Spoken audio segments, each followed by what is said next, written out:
Spread love, man. To that assumption. And the assumption, though at the moment, is denied by your senses and denied by reason. If you persist in it, it will harden into fact. Are we not told that God calls a thing that is not seen as though it were seen, and then the unseen becomes seen? He calls everything from the unseen into the seen in this simple manner. For he is the resurrecting power. So if I assume that I am, I don't have to have evidence to support it. I assume that I am. I am what? Well, I name it. And having given it a name, given it form, given it definition, remaining in it, I resurrect it. So I know what I'm talking about. All I need from you is the acceptance of it. Will you believe it? Will you believe that with God all things are possible? Will you believe that all things are possible to men? Well, you can prove it in the not distant future. Ever wish you could just, think something into existence? Like have it magically appear. Yeah, exactly. Well, today we're taking a deep dive into the world of Neville Goddard. Oh, I like him. He was a mid-20th century teacher who insisted that's exactly how reality works. It's not as far-fetched as it sounds. Neville was on to something about the power of our thoughts. So tell me more about this guy. Who was Neville Goddard? What were his core ideas? Well, Neville wasn't talking about wishing on stars or anything. His idea was that our thoughts, our beliefs, they actually have a power that shapes our reality. So it's not just about wanting something like, let's say, $1 million. It's about truly believing it's already yours. That's the core of it. Neville went beyond the typical law of attraction thinking. Right. Everyone's heard of that. He said, don't just wish for it, assume it's yours. Embody that reality now, not later. Okay, I'm intrigued, but I'm also a bit lost. Let's unpack that. Tell me more about what he meant by assuming something into existence. Sure. Neville believed our imagination is the most powerful tool we possess. Like, more powerful than any physical tool you could think of. Really? More than, like, a rocket ship? He'd say so. He taught that by vividly imagining our desires as if they were already happening in the present moment, we could actually bring them into being. So are we talking about elaborate vision boards or something? Is that what he means by vivid imagination? Not exactly. Visuals can help, but it's more about the feeling. Neville encouraged people to engage all their senses when visualizing. Don't just see your dream job. Imagine yourself in the office. Feel the chair under you. Hear the phones ringing. That's fascinating. To visualize with such detail, it's almost like tricking your mind, right? Into thinking it's real. And that's where things get really interesting. Neville believed that by vividly assuming our desires, we align ourselves with a bridge of incidents that leads to their manifestation. Bridge of incidents. That sounds intriguing. What does that actually mean? It's kind of like, imagine setting an intention, right? And then the universe sort of conspires to make it happen. Doors open, opportunities appear, the right people wander into your life. All very serendipitous. Exactly. Oh. Seemingly coincidental, but leading you towards what you've already assumed is true. So it's not just wishful thinking. It's about actively changing your mindset and then trusting that the universe will meet you halfway. You got it. And to illustrate this, Neville often shared really compelling stories of people who seemingly manifested their desires through the power of assumption. One that always stuck with me was about this man who deeply desired to own a particular building. All right, this is where things get really compelling. Tell me more. Now, this man wasn't a real estate tycoon or anything. In fact, he couldn't afford that building, even in his wildest dreams. That's usually a bit of a roadblock in real estate. You'd think so, Okay. but he wasn't fazed. Every day, he imagined himself owning that building. He'd picture his signature on the deed, feel the weight of the keys in his hand. He really went all in on the visualization. It's like he was already living that reality in his mind, even though it didn't exist yet on paper. Did that mental picture actually lead to any changes in his life, like in the real world? Well, this is where that bridge of incidents thing comes into play. So get this, out of nowhere, a man walks up to this aspiring building owner and asks if he wants to buy the property.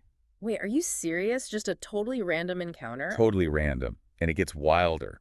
Turns out this guy is willing to finance the entire purchase. No collateral, nothing. Just wants a signature promising to repay. With interest, of course. So this random stranger just believed in him that much, huh? That's pretty lucky. What are the chances? I know, right?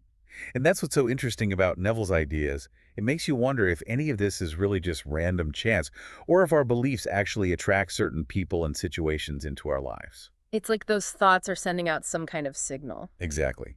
In this story, the financier actually told the aspiring owner that he had been watching him and felt he was trustworthy. That's wild. Okay, so the guy gets his building thanks to this unbelievably lucky meeting. But did he ever pay this huge loan back? He did. It took him 10 years, but he paid it back, little by little. But of course, the story doesn't end there.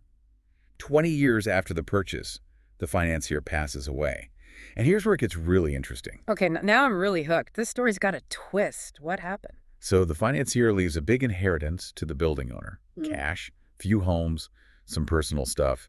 And if that wasn't enough, remember that building he bought for 50 grand? Yeah. Well, in those 20 years, its value shot up. Like way up. How much are we talking? We're talking from $50,000 to $840,000. Get out. You're kidding. That's incredible. It is pretty incredible. It makes you think twice about this whole intention and belief thing. I mean, was it just crazy luck? Or did all that visualization somehow set those events in motion? It's the million-dollar question, isn't it? Some might call it a coincidence, sure. But Neville, he'd probably say this was a case of the man's constant assumption influencing reality. And to drive home this point about the power of belief, Neville often told a story about someone close to him.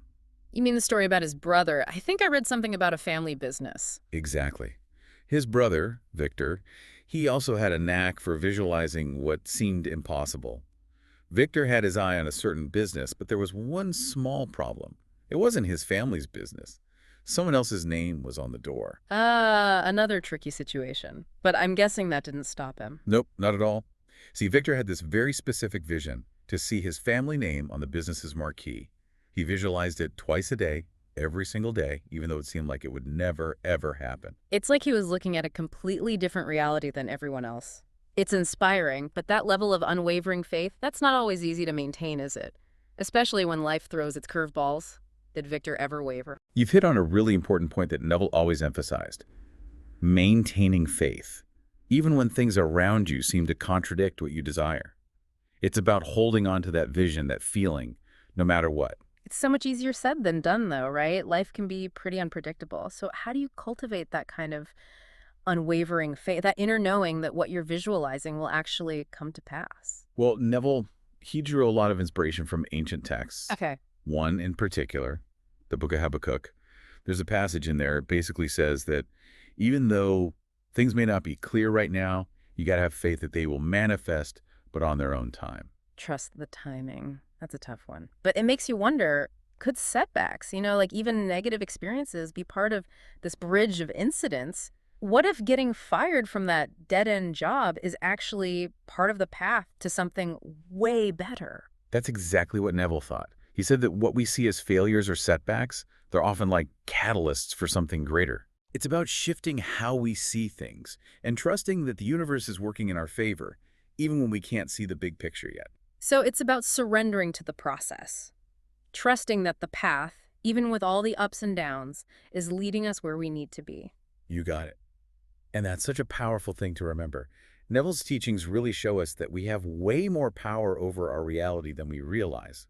Our thoughts, what we believe, our imagination, those aren't just things that come and go. They're active forces shaping our experiences. So if we can learn to kind of master our minds, focus on our desires, and really embody the feeling of having them already, then we can actually influence the course of our lives. That's the heart of Neville's philosophy. He wanted people to step into this space of infinite possibility, where dwelling in the feeling of their desires as already fulfilled, that's what sets the wheels of manifestation in motion. It really makes you think differently about what's possible. If our thoughts and beliefs really do have the power to shape our experiences, then the only thing holding us back from our dreams is our own thinking. Exactly. And that's an incredibly empowering thought to end on, don't you think? What if, just like Neville said, the power to manifest our deepest desires isn't about external circumstances, it's within us, in our imagination? It's a powerful idea and definitely gives us a lot to think about. Thanks for taking this deep dive with me today. It was my pleasure. Always happy to talk about Neville.